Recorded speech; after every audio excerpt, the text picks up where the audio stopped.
Hello प्यारे बच्चों, कैसे हैं आप सभी। चलिए इस वीडियो में हम समझेंगे कक्षा 5 की वर्कशीट नंबर 112 ए, जो कि 18 नवंबर 2021 की वर्कशीट है और आज का विषय है बच्चों हिंदी। और आज हम पढ़ने वाले हैं हमारी हिंदी की पाठ्यपुस्तक रिमझिम से पाठ स्वामी की दादी। तो बच्चों, सबसे पहले आप यहाँ अपना नाम लिखेंगे, यहाँ आप अपनी टीचर का नाम लिखेंगे और कक्षा 5 के आगे आप अपना सेक्शन ए, बी या सी लिखेंगे। ठीक है, तो चलिए इस वर्कशीट को हम शुरू करते हैं। नमस्ते प्यारे बच्चों, आशा करते हैं कि आप सभी स्वस्थ और खुश होंगे।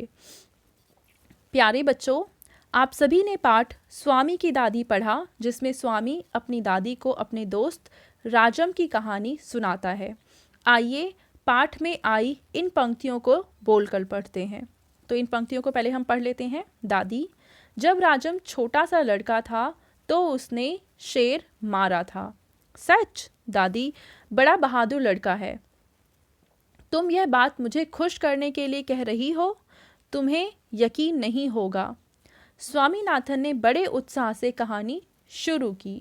राजम के पिता एक जंगल में डेरा डाले हुए थे। राजम उनके साथ था। तो ये कुछ पंक्तियां हैं जो हमारे पाठ से ली हुई हैं। तो बच्चों, जब आपने इन पंक्तियों को पढ़ा तो आपने महसूस किया होगा कि पढ़ते हुए आप कहीं पर कम देर रुकते हैं, कहीं पर ज़्यादा देर रुकते हैं और कहीं कहीं पर आप बिना रुके पढ़ते चले गए। क्या आप जानते हैं कि ऐसा क्यों हुआ? ऐसा इन वाक्यों में आए कुछ विराम चिन्हों के कारण होता है। तो क्यों होता है, क्या होता है, चलिए उसको देखते हैं। विराम का अर्थ होता है रुकना या ठहरना। तो नीचे हमें कुछ चिन्ह दे रखे हैं जिनको हम विराम चिन्ह कहेंगे, उनके बारे में हम थोड़ा सा समझ लेते हैं।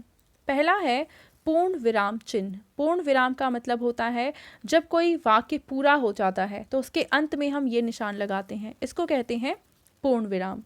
प्रश्नवाचक चिन्ह हम तब लगाते हैं जब हम कोई प्रश्न पूछ रहे होते हैं, जैसे कि उसे गणित में कितने नंबर मिले। तो यहाँ पे क्योंकि हम प्रश्न पूछ रहे हैं तो प्रश्नवाचक चिन्ह लगाएंगे। उसके बाद है अल्प विराम। तो इसका प्रयोग वाक्य में कुछ देर रुकने के लिए किया जाता है। इसमें बोलते समय पूर्ण विराम से हम थोड़ा कम रुकते हैं। ठीक है, जैसे कि बक्से में इलायची, लौंग और सुपारी रखे हुए थे। तो यहाँ पे इलायची और लौंग को अलग करने के लिए और थोड़ा सा रुकने के लिए हमने एक कॉमा लगाया है, जिसको हिंदी में कहते हैं अल्प विराम।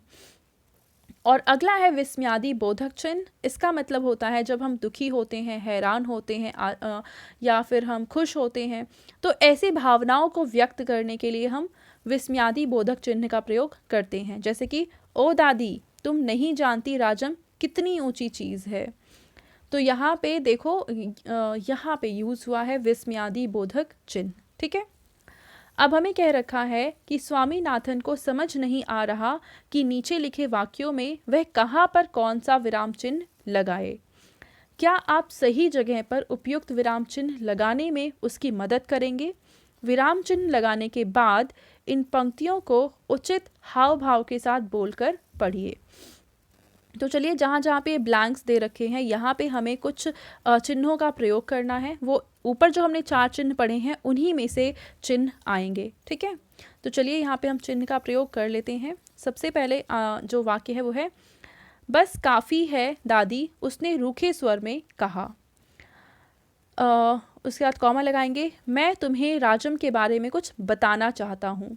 यहाँ पे आप कॉमा लगाएंगे। ठीक है, बताना चाहता हूँ, यहाँ पे वाक्य क्योंकि ख़त्म हो गया है तो हम यहाँ पे पूर्ण विराम लगाएंगे। ठीक है, यहाँ पे अल्प विराम और यहाँ पे पूर्ण विराम। उसके बाद जानती हो, क्योंकि यहाँ पे क्वेश्चन मार्क आया है तो हम यहाँ जानती हो, अभी कॉमा, उसे गणित में कितने नंबर मिले हैं। अब यहाँ पे प्रश्न पूछा जा रहा है तो यहाँ पे हम लगाएंगे प्रश्नवाचक चिन्ह। सारे नंबर मिलते होंगे है ना, दादी ने पूछा। तो दादी ने पूछा, यहाँ पे वाक्य ख़त्म हो रहा है तो हम यहाँ पे पूर्ण विराम लगाएंगे। और सारे नंबर मिलते होंगे, ठीक है, यहाँ पे कॉमा, है ना, यहाँ पे प्रश्न है तो यहाँ पे प्रश्नवाचक चिन्ह लगाएंगे।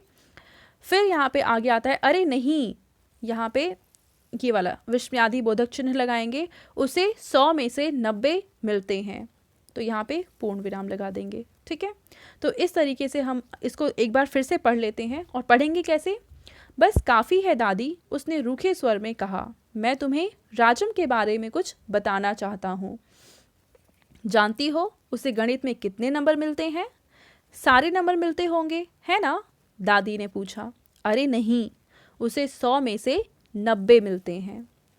तो बच्चों, अब आपके पेरेंट्स के लिए यहाँ पे सुझाव है कि बच्चों को बातचीत करते हुए बताइए कि जिस प्रकार उचित हाव भाव और स्वर में उचित उतार चढ़ाव से कही गई बात को प्रभावपूर्ण बनाया जा सकता है, उसी प्रकार बोलते समय यदि मीठे और आदरपूर्ण शब्दों का प्रयोग किया जाता है तो कही गई बात का महत्व और भी अधिक हो जाता है। इसका मतलब बच्चों, जब आप किसी से बात करते हैं तो आप ऐसे शब्दों का इस्तेमाल करेंगे जिससे आदर झलकता हो और किसी को कड़वी बातें नहीं कहेंगे। ठीक है? तो बच्चों, आपको कार्यपत्रिका मज़ेदार लगी ना? अब बताइए कि आज आपने क्या नया सीखा। और ये थी आज की हमारी हिंदी की वर्कशीट एंड आई होप आप सभी को ये वर्कशीट बहुत अच्छे से समझ में आई होगी। एंड अगर आपको वीडियो पसंद आई है तो उसको ज़रूर लाइक करें, अपने फ्रेंड्स के साथ भी शेयर करें और इस चैनल को सब्सक्राइब करें जिससे आगे आने वाली सभी वीडियोस आपको आसानी से मिल सकें। थैंक यू बच्चों।